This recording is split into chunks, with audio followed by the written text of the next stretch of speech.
Sou Alexander Turra, professor do Instituto Oceanográfico da Universidade de São Paulo e coordenador da Cátedra Unesco para a Sustentabilidade do Oceano.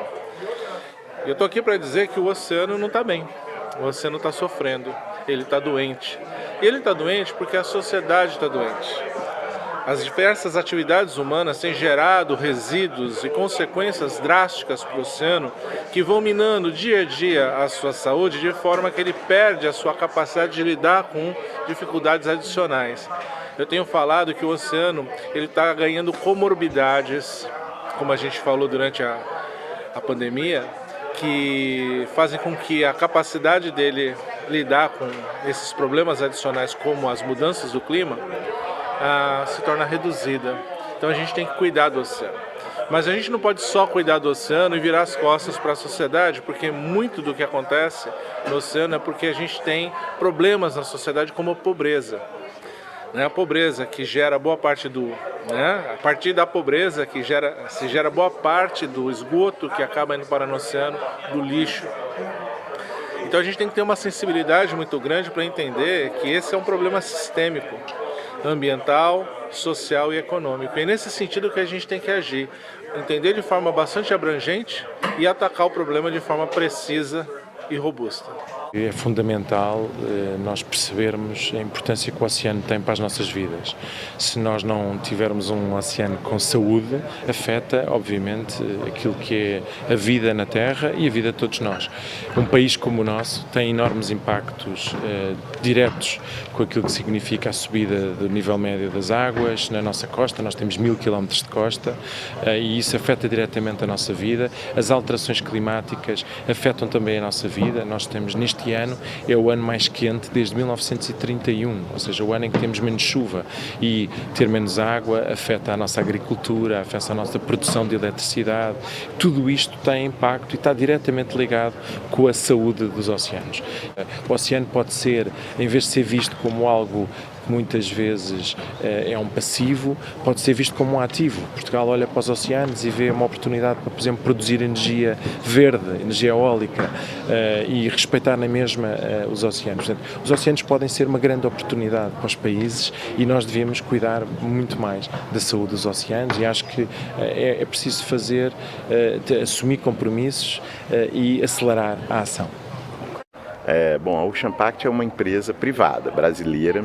A gente fundou lá em 2007 e a gente trabalha ajudando nossos clientes a trabalhar no mar, garantindo sua proteção e preservação. Então essa Conferência dos Oceanos, essa é a segunda, a primeira foi em 2017 em Nova York, é exatamente sobre isso, sobre os problemas do oceano, o aquecimento global causando, aí, junto com o excesso de gás carbônico na atmosfera, a acidificação do oceano, o problema das zonas sem oxigênio pelo excesso de fertilizantes que são carreados para o mar, a poluição pelos plásticos e muitos outros problemas. Então aqui a gente está junto para discutir as soluções que não são simples, não é por uma canetada, uma lei, uma regra, não resolve. Acho que a gente tem que unir a indústria, o setor privado, a universidade e os reguladores, quem define as políticas. Eu acho que o setor privado tem dois papéis principais. Um é cumprir as regras, ele cuidar do lixo dele, cada um do seu. A gente tem navios, a gente sabe que nossos navios não podem poluir, não podem descarregar água oleosa no mar, tem que segregar os resíduos das comidas, das embalagens, de todos os usos do navio. Mas isso é o mínimo, cada um cumprir a lei. A gente tem que pressionar para que as leis melhorem e viabilizar os meios de financiar isso. Não adianta empurrar o problema para um lado só. Eu acho que o problema é da sociedade, a sociedade tem que resolver junta.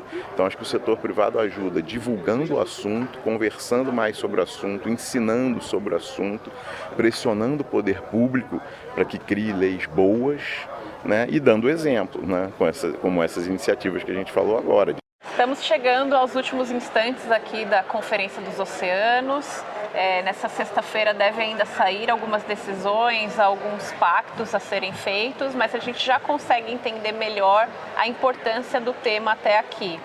Para isso, a Camila Valverde, que é diretora de impacto do Pacto Global da ONU Brasil, vai explicar um pouquinho do que a gente viu nesses últimos dias. Camila, obrigada pela presença. Quais foram os principais temas debatidos por aqui e a importância da amplitude deles nesse momento, dentro de tudo que a gente vem falando de mudanças climáticas? Marina, essa conferência ela trouxe um leque de temas bem grande, muito amplo. Foram discutidos aqui temas de corredores marítimos, foram discutidos fortemente o tema de descarbonização do transporte marítimo e da necessidade de financiamento para pesquisa e tecnologia dentro desse tema. Também teve discussões sobre a prevenção e o combate ao lixo no mar, sobre exploração subaquática, enfim, foram vários temas muito relevantes e foi um momento grande de aprendizado. E é interessante perceber que os temas eles se mesclam com outros assuntos quando a gente fala de ESG, que é a sigla em inglês para ambiental, social e governança. Camila, você comentou anteriormente por aqui sobre a questão de gênero, né? Você, como uma mulher, percebeu a falta de mulheres em outros painéis e marcou presença em alguns deles, apresentando dados super importantes. Como que foi essa questão? Como ligar as questões de direitos humanos aos oceanos?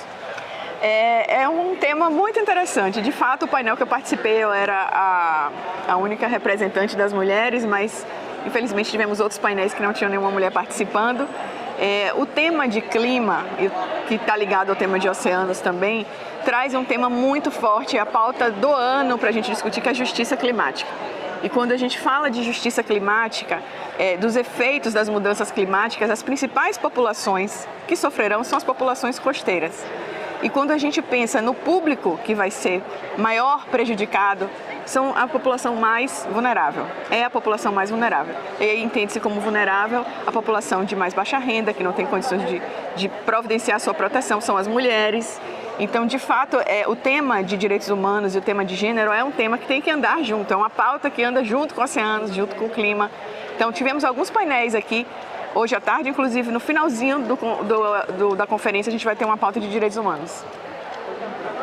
E a gente percebeu também uma questão muito forte em relação aos resíduos, né? O Pacto, inclusive, apresentou uma pesquisa com dados que envolvem os brasileiros e os hábitos que a gente tem no país. Quais são os dados mais importantes para se destacar e o que foi essa pesquisa, de fato? O tema de resíduos e prevenção, combate ao lixo no mar, ele tem várias etapas, vários elos. Nós assistimos aqui trabalhos que estão sendo feitos para retirar o lixo dos oceanos. E o trabalho do Blue Keepers, que foi o projeto apresentado pelo Pacto Global da ONU no Brasil aqui, é um trabalho no continente, que é onde é a fonte desses resíduos que estão indo para o oceano. Então, foi feito numa primeira fase, uma grande pesquisa que trouxe um dado inédito de 3,4 milhões de toneladas de resíduos têm a propensão de serem descartadas, de irem para os oceanos. E quais são os principais pontos da costa do Brasil onde a gente deve atuar. Então, é um projeto que se dispõe a trabalhar com as prefeituras, com os municípios, para que a gente possa desenvolver as questões de infraestrutura, para que os municípios estejam mais preparados para a coleta seletiva, para que esse resíduo não vá para o mar, e também consumo consciente e a questão das embalagens dos produtos. Todos os três eixos, tanto município, consumo consciente e produtos, as empresas podem e devem se engajar. Esse dado de toneladas é mais ou menos 1/3 do que é produzido por ano no país, é isso? Está correta essa informação? É um dado escandaloso, eu diria. Isso corresponde a 1/3 do plástico que nós consumimos no Brasil, tem esse potencial de estar exposto e no caminho dos oceanos. E como a gente tem acompanhado por aqui, o plástico é um problema, mas obviamente não dá para dizer que é o único vilão da história, e os governos, sociedade civil e empresas têm apresentado soluções, compartilhado os desafios, como a gente já vem mostrando aí ao longo da semana. E agora, no fim do dia, a gente espera algumas conclusões em relação ao tema. Camila, tem algo mais que é importante a gente citar? Eu acho que fica o convite para as empresas do Brasil entrarem a bordo do tema de oceano e participarem, entenderem a relação que nós temos no continente, em todas as operações, em todos os negócios, para a prevenção do combate ao lixo no mar, descarbonização de oceanos, clima e oceanos, que é um tema super próximo. Fica o convite para a discussão avançar no nosso país. Ótimo, muito obrigada e a gente continua por aqui. Em breve voltamos com as informações sobre o fim da Conferência dos Oceanos aqui em Lisboa, em Portugal.